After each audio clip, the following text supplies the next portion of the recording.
365 World News.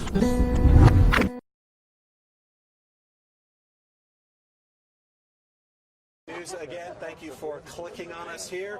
We are here at the Bluff Lake Nature Center in Denver. We've been watching the moon disappear all morning. It finally turned red, but just in the last, I don't know, half an hour, 20 minutes or so, it has disappeared behind a cloud. We're here, of course, for the super blue blood moon, which only happens very, very rarely, as it turns out. We've got we've got several hundred here, astronomy buffs here that have set up their scopes and cameras and things like that. And so, but the crowd has thinned out a little bit since the moon has gone behind the clouds here. But I wanted to talk to and introduce you to a couple of astronomy experts that were nice enough to come out in this bitter cold weather this morning. Dr. Kachan Yu from the Denver Museum of Nature and Science. You're a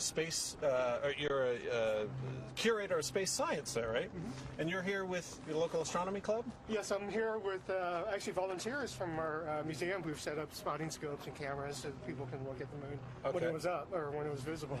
Okay, Can't cool. see it now, unfortunately. Excellent. And also Phil Plait, who you guys might know as the Bat Astronomer on Twitter. He also writes the Bat Astronomy column for sci-fi.com, which is syfy.com if you're looking to find it. You got how cool is this for you guys? Cool. It's cool. Yeah, I mean, it's a rare thing, right? I mean, it's cold. It's cold.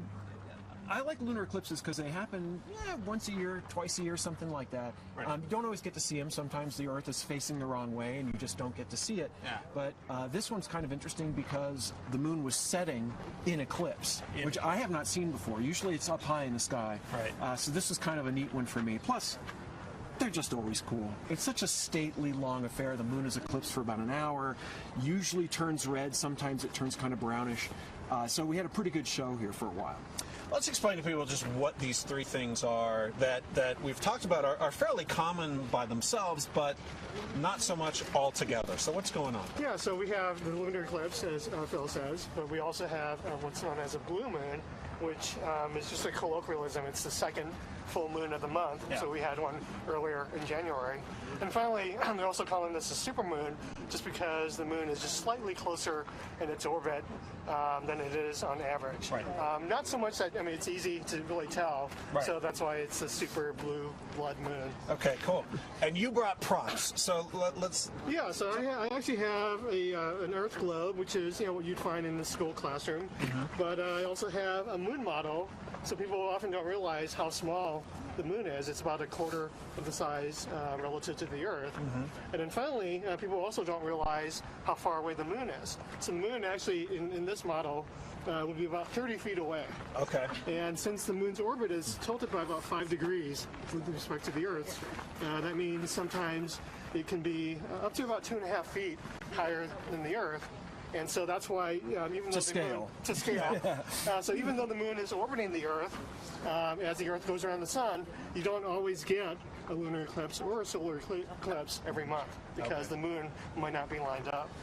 Okay, and it's been how long since all three of these things came together? Well, according to what I've read, about 150 years since something like this was visible in North America.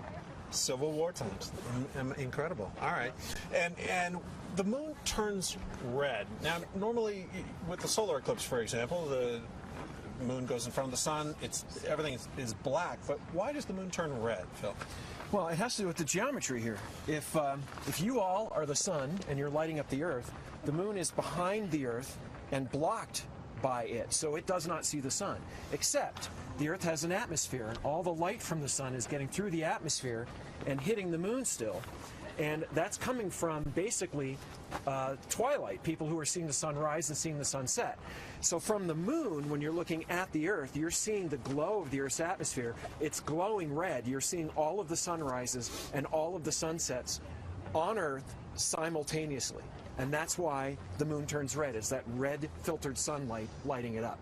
All right, guys, thank you very much. Do you think we're going to get a glimpse here before it drops behind the Rocky Mountains, or I hope are we so. out of luck? Be nice. I hope so, but Doesn't look good. It's starting to set as the sun is starting to rise here. So, all right, cool. Well, thank you very much. Before we go, I wanted to introduce you to a gentleman who's been out here all morning providing some music for us. This is Eric Many Winds, and I was hoping you could explain to us a little bit about the significance of eclipses in Native American culture. Well, The significance is slightly different between various tribes. Yeah. The thing that is very consistent is a time of prayer. Right. It's a time of centering. It's a time of renewal. Yeah, when I got in the car to come here, it was For myself personally, just in respect of those who don't come out of their homes during this time, some stay in and pray, I did not view it. I did not view the moon, but to honor those who don't come out. But in the real thing that's consistent between it, they see it as it's a time of change in the relationship between the sun and the moon. In some tribes, the sun is the man and the moon is the woman. It's a very significant event. And a time when there's an eclipse, it's a mating, or it's a time of renewal and regeneration. Still in the foothills. Well, thank you for that. As we wrap up here, you're going to play us out with some music. Excellent. Thank you. All right, guys, we're going to leave you with a little bit of music here, but thanks for clicking on us. We'll see you next time. Or, wherever I'm going. Come down here, or sometimes we film.